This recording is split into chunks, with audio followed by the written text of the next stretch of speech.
अस्सलामुअलैकुम and good morning my dear brother and sisters. मैं उम्मीद करता हूं कि आप सब लोग खैरियत से होंगे। अच्छा दोस्तों, जर्मन लैंग्वेज के दो छोटे से मुहावरे हैं, मैं आपके सामने रखता हूं। एक मुहावरा है कि ओने फ्लाइस खाइन प्राइस। हम्म ओने फ्लाइस खाइन प्राइस, एक तो ये है। और दूसरा मुहावरा जरा गौर से सुनिएगा, ओने आर्बाइट खाइन ब्रोट।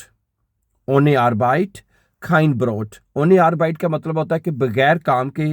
खाइन ब्रोट, ब्रोट का मतलब आपको पता ही है कि कोई रोटी नहीं। और ओने फ्लाइस है, ओने फ्लाइस का मतलब है कि बगैर मेहनत के। खाइन प्राइस, खाइन प्राइस समझा रही है, यानी कि बगैर मेहनत के कोई इनाम नहीं। समझा रही बात आपको? ठीक है। असल में मैं अभी ज़रा थोड़ा सा सुबह की, ये मॉर्निंग टाइम है, मैं ज़रा बाहर निकला था सैर करने के लिए। ठीक है। और सूरज की रोशनी बिल्कुल मेरे ऊपर पड़ रही है, और कुछ हिस्से पे मतलब साया है, कुछ पे रोशनी है, बहरहाल ठीक है। तो बहरहाल ये दो मुहावरे हैं, इसमें हमें बहुत एक डीप मैसेज ये मिलता है।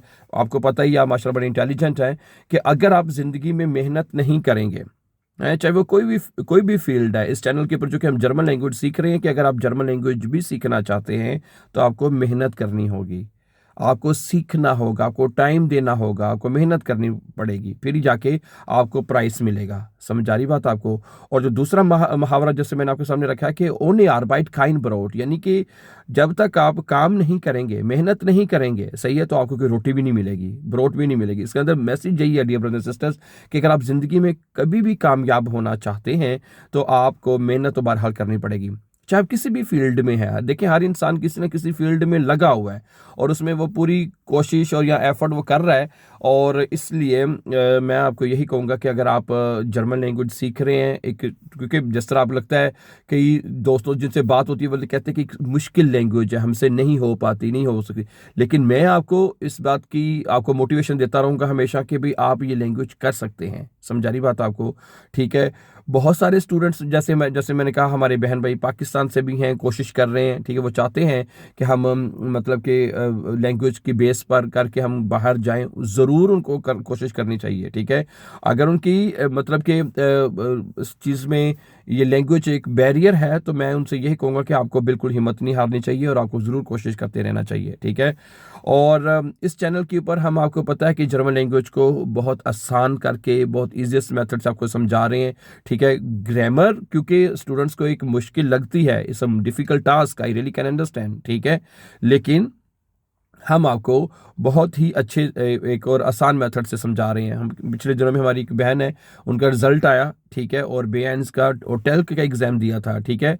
और टेल्क का जो एग्ज़ाम है वो, और गोएटे का खास दोनों, ठीक है, ये थोड़े से मुश्किल समझे जाते हैं, लेकिन होते तो इसमें होता तो मैं बाइशबिल तमाम वो सेम ही चीज़ों का टेस्ट होता है, जैसे ह्यूरन, लेजन, शिप्रेशन, श्राइबन, वो तो तमाम सेम ही चीज़ें हैं। ठीक है। लेकिन उसमें थोड़ा सा उसकी जो वर्डिंग्स है, या कह लें कि पैटर्न है, वो थोड़ा सा आसान होता है। डेटे जेड का ना, जो डेटे जेड का एग्ज़ाम होता है, और डेटे जेड का एग्ज़ाम जर्मनी में नॉर्मली वही स्टूडेंट्स दे सकते हैं जो यहाँ पे स्कूल पे जाके क्लासेस लगाते हैं। ठीक है। ओके। और टेल्क का और जो गोइटे का एग्जाम है, पहले मैं गोइटे की बात कर लूँ। गोइटे का जो टेस्ट है वो सिर्फ पाकिस्तान में होता है।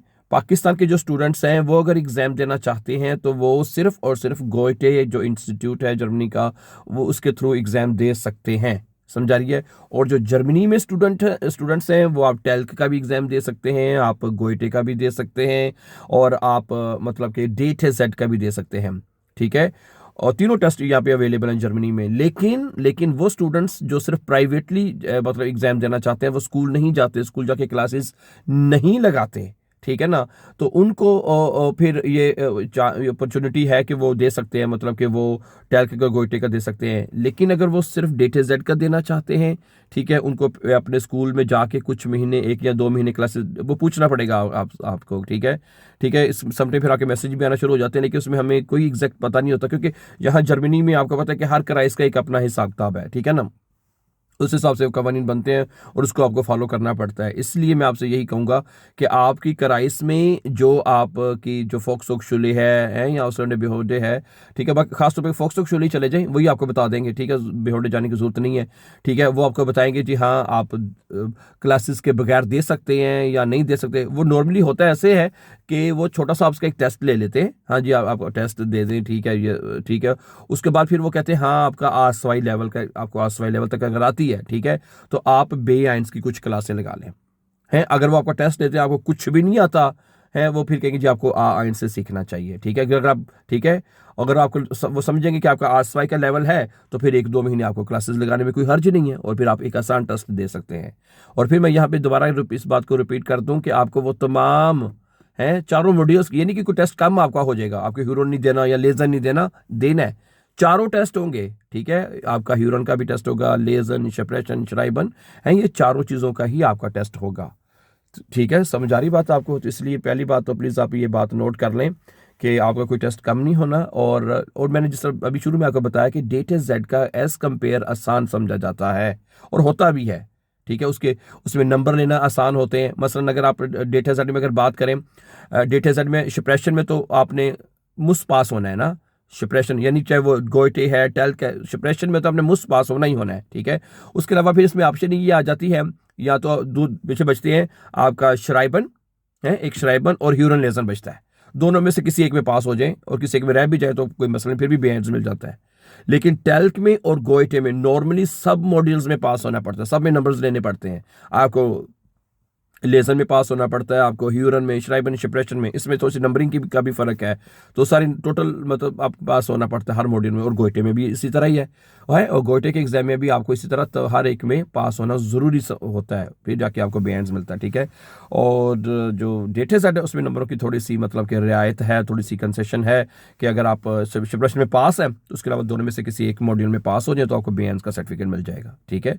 तो ये सूरत हाल है, ठीक है। और बहरहाल जो ग्रामर का पोर्शन है वो तो दोनों में ही आता है, ठीक है, चाहे वो डेटा जेड का हो, लेकिन मैंने कहा ना आसान होता है, ठीक है। और हमारे इस चैनल के ऊपर आप जर्मन लैंग्वेज बहुत अच्छी सीख रहे हैं, ठीक है, आपको ग्रामर के साथ सिखाई जा रही है, ठीक है। अगर आप इस चैनल पर कर फर्स्ट टाइम आए या आप नए स्टूडेंट्स हैं तो मैं आपको यहाँ पे बताता जाऊँ कि हमारा जो मतलब कि आपका है ना जो हमारी प्ले लिस्ट है, प्ले लिस्ट पे जाके आप तमाम लेसन तमाम लेसन जो हैं वो A1 से A1 से लेके B1 तक मुकम्मल ग्रामर के साथ आप वहाँ पे जाके सीख सकते हैं, समझे। उसमें और उसमें हमारे एक तरतीब के साथ लेसन अपलोड हैं, बिल्कुल एक सीक्वेंस के साथ ना।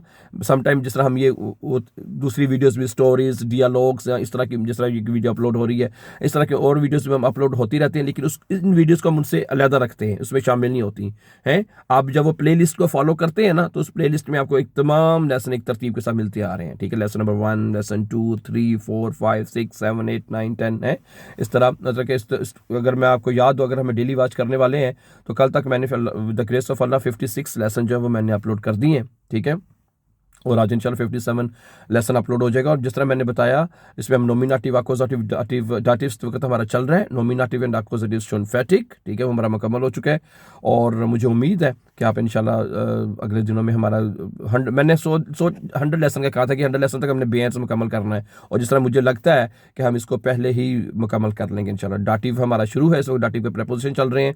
डाटिव प्रेपोजिशन के बाद हमने कुछ वेक्सल प्रेपोजिशन पढ़ने हैं, उसके बाद फिर हमारा गेनिटिव शुरू हो जाएगा। देन इंशाल्लाह गेनिटिव खत्म होने के बाद फिर हमारा बेस मुकम्मल हो जाएगा। उसके बाद इंशाल्लाह इसको आगे वाइटा हम बेस, वाई और C1 के आगे ऊपर मजीद आगे वाइटा लेके चलेंगे इंशाल्लाह ताला। So thank you very much for watching my dear brothers and sisters, and before going for upcoming important videos don't forget to subscribe, always be happy and have a nice time. And शुरू में मैंने जो 2 जुमले आपको कहे थे उनको please आपने नहीं बोलना, ठीक है।